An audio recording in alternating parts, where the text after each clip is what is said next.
Hey, my home business entrepreneurs, Staci Hall here from stacihall.com. I hope you guys are really well. Today I'm going to talk to you about the 8 really destructive words you need to stop saying right now if you want success. Before I get to that though, I want to encourage you to subscribe to my channel. Somewhere around this video, there'll be a spot for you to do that because every week I put out a brand new training designed to help you build your business leveraging social media. Okay, if we've never met before, again, my name is Staci Hall and my mission is to simplify online marketing and make it fun for entrepreneurs to increase their confidence, influence, and results. Now, let's get down to the good stuff. What are those 8 really destructive words you need to stop using if you want success? I'm going to share those with you. Why do we even care? Why do we even care about the words that we speak? Well, here's the thing.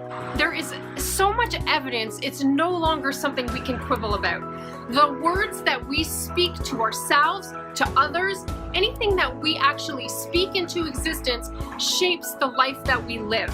The things we think become the things we say, which creates the life we live. So, unless you want a bunch of negativity, unless you want a bunch of failure, you need to stop speaking words that create that environment and start saying empowering, strong, gratitude-filled statements into your life, okay? All right. Now, originally I used to have 6 words that I used to encourage people to get rid of. And now I actually added an extra 2 because recently I saw a training by 2 of my fave mentors, John and Nadya Melton. They're amazing. If you don't know these guys, you gotta go check them out after this video and follow what they do because they're incredible. And they brought up 2 extra words that I didn't typically include in this training. And now I will because I see the importance of it. Now we have 8. All right, without further ado, the 8 words you need to eliminate from your vocabulary. My note takers, it's time to get out your pen. Are you ready? Number 1, overwhelm. Oh my goodness, this word is one of those words that's so overused I can't even tell you. We throw this around without even thinking about it. It's just like, oh my gosh, I'm so overwhelmed. Oh, I started this new project, it's so overwhelming. There's so much going on, I'm like really overwhelmed, right?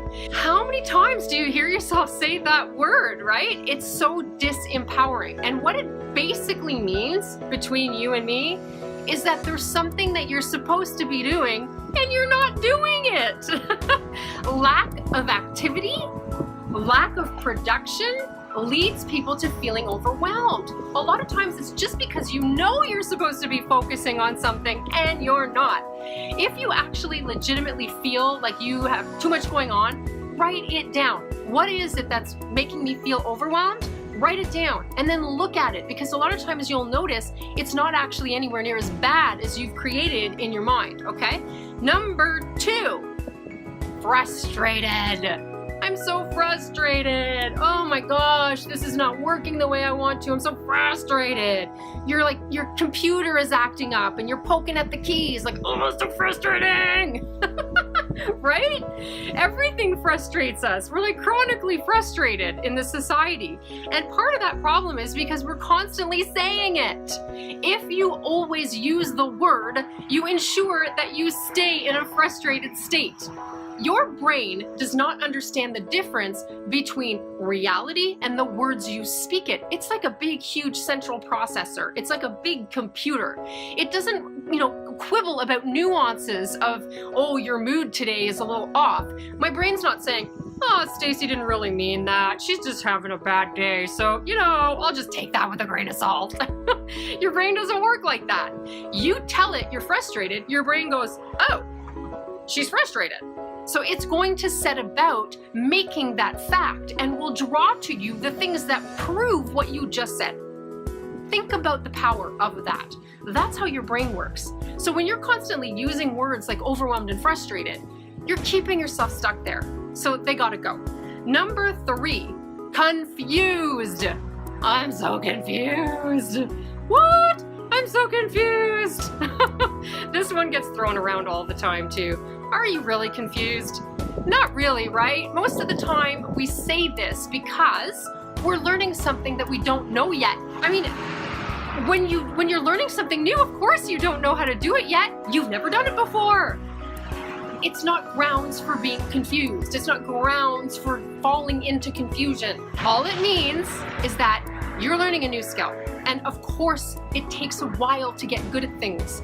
You chip away at it in little baby steps, little tiny bites, day after day, and you'll get there. So, be realistic about what's really in fact happening instead of just immediately defaulting to those negative words that have become just so commonplace. We don't even give it any thought.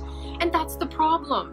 We're passive speakers. We're not active speakers. We just let things fall out of our mouths and we don't stop to think about how much impact it's having on us, on others, and the world that we create for ourselves. Okay, that one's gotta go too. No more confusion. Okay, number 4, exhausted. All right, I'm gonna fess up.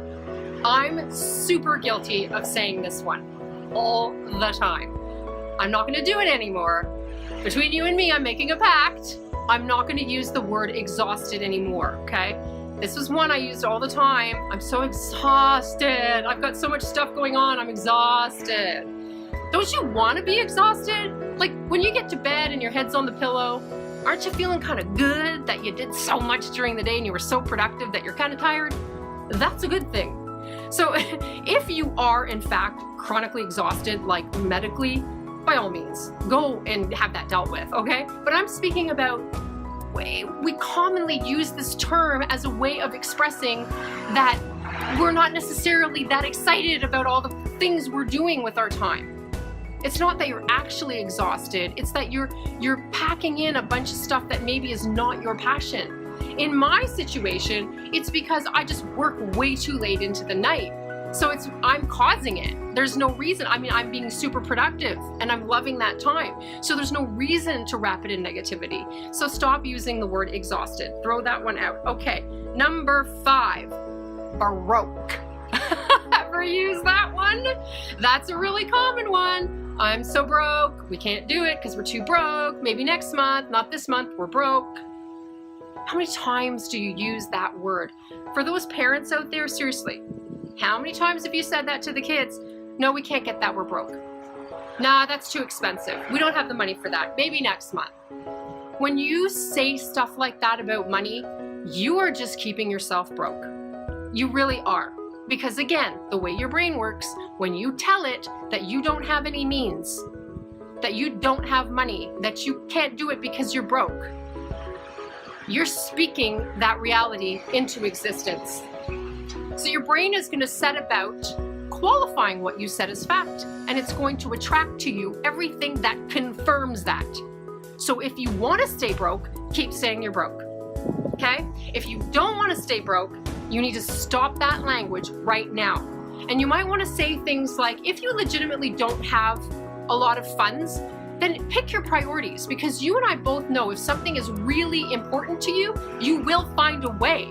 You will, because if you really want to do it, you're gonna start coming up with creative ways to address the amount that you need to make up. If it's not a priority, then stop saying you're broke and just admit that it isn't a priority and say, you know what? This is not my main focus right now. I'm gonna back burner it. That's the truth, and it's much more empowering than saying you're broke. And if you're legitimately broke, get unbroke. Take steps every day, little steps to get unbroke. I know it's not easy, but if you're watching this video, you know that there are ways to get yourself unbroke. So make sure that you're not giving up on that. Speak the right words and take the right actions, and you will no longer have to deal with this issue ever again. That's empowering, okay? So that one's dealt with. What do we have next? Number 6. I gotta have the notes. Stressed. That's another good one. Oh boy. How often do we say, oh, I'm so stressed? How often? Even uttering the word, you can feel your shoulders come into your earlobes and you just feel your whole face kind of wrinkles all up. It's not good for your face. You don't want wrinkles. No stress. Don't tell yourself you're stressed. Stressed, when people say that, it usually means they have a lot of balls in the air. Let me tell you, focus on what matters. What are the ones that you need to protect? Whatever is of great importance to you, those are the balls you want to keep in the air. And if you are feeling that sort of, a bit of anxiety building up, instead of saying, I'm anxious, I'm stressed, just say, look at it. And look at it as an objective viewer, an objective bystander. And have a look and observe and say, that's interesting. What I'm feeling is interesting. What can I do to take that pressure off? What can I do to make things flow a little bit better? Okay, no more stressed. Now, number 7 and number 8 are the two that I've just added because of that training by John and Nadya Melton that I mentioned to you earlier in the video. Are you ready? Number 7, can't. Oh, I hate this word. I hate this word. And I say it to my kids all the time. Don't say can't. Don't say you can't, you can. You can do anything you set your mind to, right?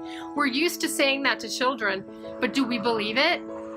Because there's really not a whole lot that you can't do, okay? Most of us throw that word around, can't. Typically you can. If you really want to, you can. If you were willing to look for solutions, you can. You just aren't, and you don't. So stop making excuses, be honest, and rephrase things to be a lot more empowering to you in your verbiage, right? So instead of saying can't, you can say, how can I make that possible? What can I do to facilitate having that be the way I need it to be? What can I do? What choices can I make to make that possible? Instead of saying, I can't. Now, if you don't want to, fine. Just be honest about that and say, not a priority, moving on. All right, number 8, we're getting to the end. Number 8, and it's a good one. Try. I'm gonna try. Oh, I'll try to be there. What does it mean when a prospect says to you, I'll try to make it? It means they're not coming, right? It means they're not coming. There is no try. There's do and don't do. No try. The minute you say, I'm gonna try, you are giving yourself a way out. You're paving the road to copping out on yourself. That's what you're doing. If you give yourself an exit strategy, you will take it. So no try. That word gets thrown out like yesterday's news, okay?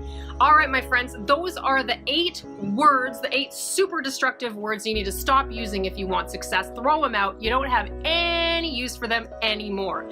I hope you guys got value. If you did, by all means, please share with anyone that you think might benefit from this training. If you're not currently on my blog, head on over to stacihall.com. There's a ton of free training available for you there and a full blog post that goes with this video. Now, before you go, question of the week. Which one of the words we talked about today have you been using that you're now ready to get rid of? I'm really curious to hear your answer. Throw it in the comments below and let's keep the conversation going. All right, my friends, have a wonderful day. It's been great hanging out with you and I look forward to seeing you on the next episode. Bye for now.